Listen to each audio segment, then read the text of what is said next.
ఇక్కడ తండ్రి కుమారుల బంధాన్ని గురించి మనం ఆలోచిస్తే తండ్రి అని పిలవాలంటే దేవుడినే పిలవాలి. పదం ఉంది కదా అని ఉపయోగిస్తే ఎలాగా? ఏమండి, భార్యని అమ్మ అని పిలవచ్చా?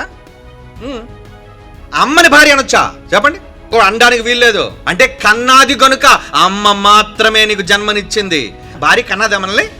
మరి ఇప్పుడు దేవుడు ఏకమై ఉన్నాడని భార్యాభర్తల బంధాన్ని పెట్టేస్తున్నారు కదా వీళ్ళు. మార్కు సువార్త 10:7 చూడండి. ఈ హేతువు చేత పురుషుడు తన తల్లిని తండ్రిని విరిచి తన భార్యను హత్తుకొనును, వారిద్దరూ ఏక శరీరము. జాగ్రత్తగా అంటే ఇప్పుడు భార్యాభర్తలుగా మీరు అందరూ ఉన్నారు కదండి.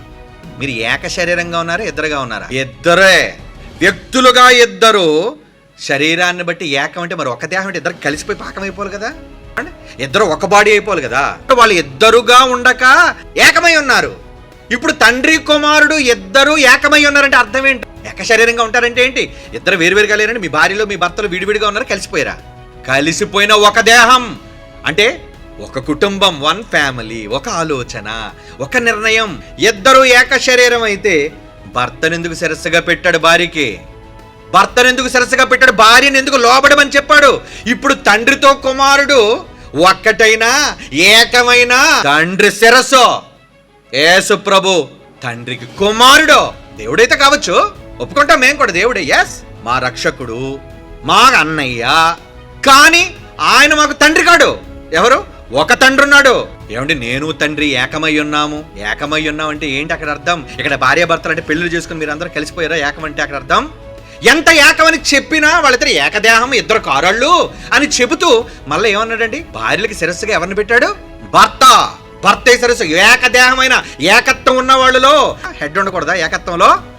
ఏకత్వంలో పెద్దరికం ఉండదా? భార్యాభర్తల ఏకత్వంలో భర్త శిరస్సా కాదా?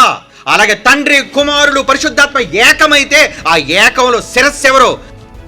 కొరింథీయులకు రాసిన మొదటి పత్రిక 11:3 ప్రతి పురుషునికి శిరస్సు క్రీస్తునియు, స్త్రీకు శిరస్సు పురుషుడనియు, క్రీస్తునకు శిరస్సు దేవుడు. మర్చిపోకండి, ఏకమే, సమానమే.